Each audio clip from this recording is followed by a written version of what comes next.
All right. Good afternoon, everybody. I'm Doug McGowan, President, Memphis Light, Gas, and Water. Coming to you this afternoon on August 24th from the Hickory Hill neighborhood. Just wanted to provide you another update on the status of our restoration. But before I do, I just want to mention that we're here in Hickory Hill, one of the hardest hit neighborhoods in our service territory.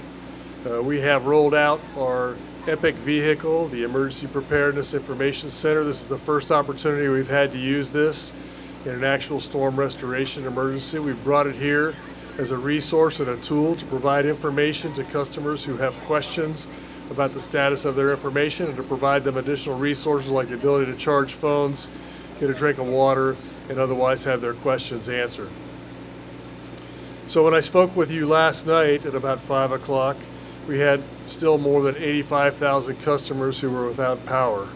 As I stand here tonight, there are 35,000 customers without power, so we've made substantial progress since last evening. At the height of the storm, there were 140,000 customers without power. We have restored power to 105,000 customers in the first 48 hours, with 35,000 left to go, and that number continues to come down. Now, I want to mention that we've made substantial progress because we've been addressing the largest outages first. With all of the resources we have here, you can expect that pace of recovery will slow down just slightly. Not because we're not working any harder, but because the outage we're addressing will have a smaller number of customers per outage. So where we had been working on outages that had thousands of customers per outage, now we're working on outages that have hundreds of customers with the same number of resources. Let me talk about those resources. We now have a full complement of 75 outside contractor electric overhead crews that are working with us to match our 27 MLGW electric crews. That's more than 100 crews, more than 600 people just working on the electric system. They are paired with 250 tree trimming crews. We also have more electric overhead crews on the way that will join us tomorrow morning to pitch into the fight and help speed that restoration. I'm still forecasting that the vast majority of our customers will be on by Thursday evening. For those 105,000 customers, we've certainly beat that estimate, and I hope that's true for most customers. But I would be remiss if I didn't ask every customer who's without power to plan for the next few days, because you don't want to be the one that's expecting me to come to your house next. So, neighbors helping neighbors, everybody being prepared on their own is going to be the key to this. One question I know that I'll have is, what about the schools? When the storm happened, we had more than 50 schools impacted. Last night we had that down to 34. This morning it was down to 14.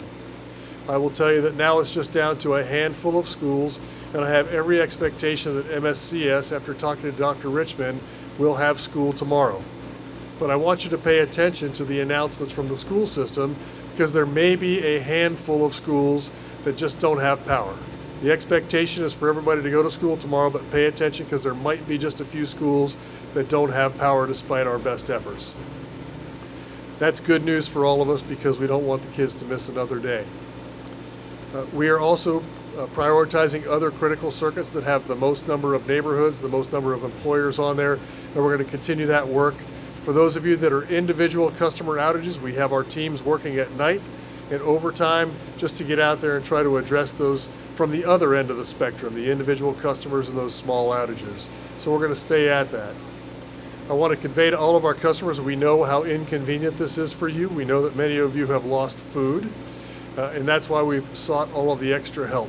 I am pleased with the response that we've had. I'm pleased with the performance of the team. We have exceeded the pace of expected restoral, but again, we'll be slowing down slightly as we address those smaller and smaller outages. I know many people still have questions. What I've said is, once we get down to about 30,000 outages, which is almost where we are now, our outage map will become more reflective of expected times of restoral, so please look at that. It will tell you waiting to be assessed, waiting for a crew to be assigned, or a crew is assigned, and it will give you the estimated time of restoration. So please keep checking back. If you have a question and you're unsure, please call our outage line or our emergency response line at 544-6, I'll have to get the number again, 544-6500, excuse me, 544-6500 if you have a question. So with that, I'll stop the update for tonight and take any questions that our media partners may have. Yes, Katie, go ahead.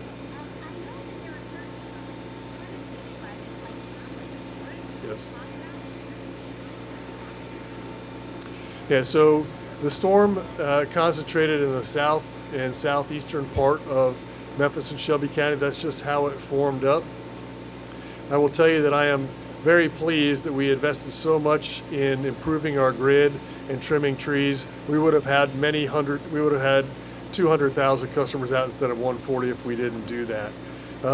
There was no special treatment of any particular neighborhood except what the storm decided to do. This was a physical impact of wind on power lines and poles and trees.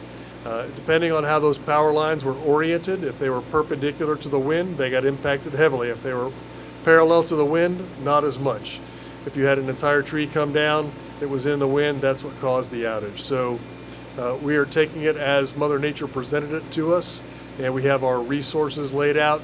It's hard to see here, but we do have a map if the media would like to take a picture after this. We have the outage map, and then we'll flip over to a map that shows where all of the outages are, where all of the MLGW crews are, and where the contracted crews are assigned, so that people can see that the crews are in the field and where they are arrayed relative to where they live. So thank you for the question. Anybody else? Yes, ma'am.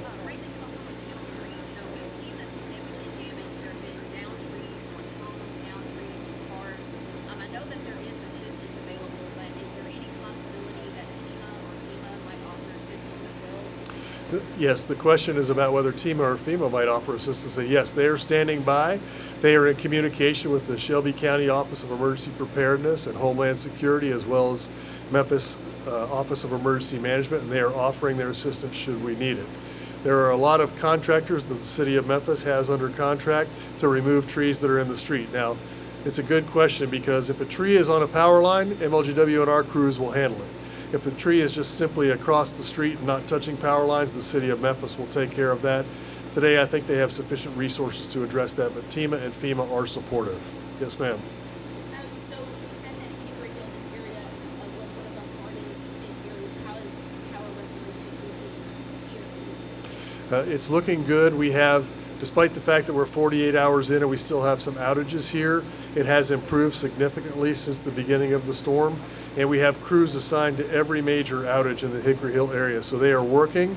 I want you to know that the crews started at about 6 or, depending on the crew, at 6 in the morning or 7 in the morning. They will work 16 hours until 10 or 11 o'clock tonight.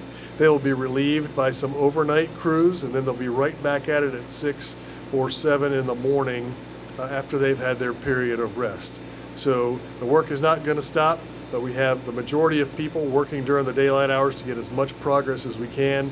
But we have to do it safely, so the crews have to take a break at some point to get a little rest and then come back re-energized in the morning. It doesn't mean nothing's happening overnight, because there's plenty of folks out there working overnight. Yes, sir. I was wondering if you had a number of stoplights that were out. I do not have the number of traffic signals. I can get that from city engineering, and I can ask for that update. So what happens is if there is a power outage there, the city engineers do have some generators that they can hook up. They have some that are on that can be backup powered with a generator. We know that there is a number of those, and we ask everybody to treat that with a 4-way stop. One thing I would also mention, and thank you for bringing that up, there are still hazards in the neighborhood. There are trees that are leaning. There are some wires that are down. Now, some of those may be communication wires, some may be power lines. I ask that you treat them all as if they are hot and keep your children and pets away until we can get out there and clear them up, because that's the number one hazard. As our teams are doing the work, please give them room to do that. I know you want to talk to them and ask them questions. Please direct those questions to us so they can do their work. Yes, sir. Is there any indication when the service disconnected? Yeah, that's a great, thank you for asking. We are not doing any disconnections for customers during this period of time. Number one, it's hot, and we typically wouldn't be doing that. But number two, when we have outages, we're certainly not going to disconnect. Quite frankly, All of our customer service agents who might be involved in that are actively involved in restoring customers' power. So it won't be until after we are well clear of this, and we will make plenty of announcement about when we anticipate restoring the resuming cutoffs. I don't anticipate that's until next week sometime. Yes, ma'am. Going back to Salt Lake City. So I'm gonna go back to the schools. I know you said that it's a handful of schools. Yes. Still without power. And we're expecting to be back in school tomorrow. So how will that work with the schools that are still without Yeah, sure. So it would be a case-by-case basis with the schools. So as I said, we had 50 schools, then 34, then 14. We're down to about 9 right now. And of those 9, I believe that we will get about half of those on tonight as our crews continue to work. So we're talking literally about a handful of schools. That will be announced by either the school district or the individual school if it's an individual school, and they'll let the parents know what their plan should be for the following day. So please pay attention to your child's school for further directions. Any other questions? Yes, Katie. Yes.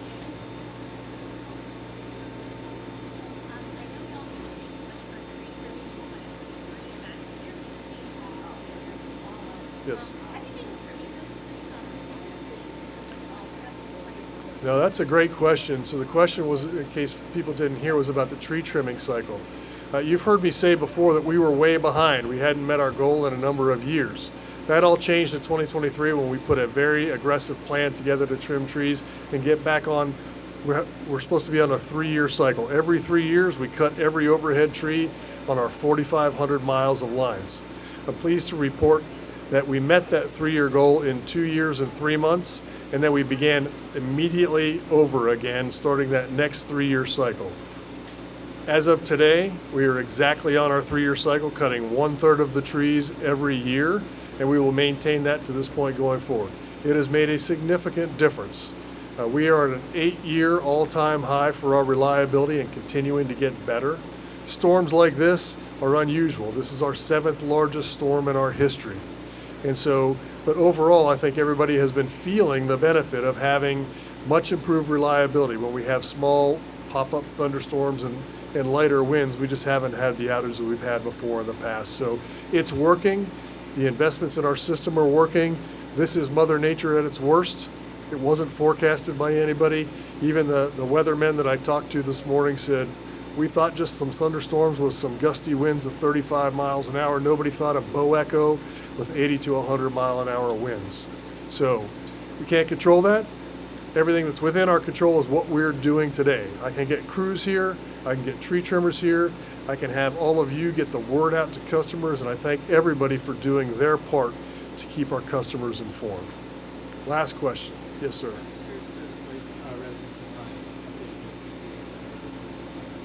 Say the last part, updated list of Cooling centers and places they can find. Oh, yes. I think that the city of Memphis has that on their website. I do know that during the week, normal business hours, all of the community centers are open, all of the libraries are open, and they represent a great place during the heat of the day to go. The city of Memphis will have on their website any extended hours for respite centers that are available.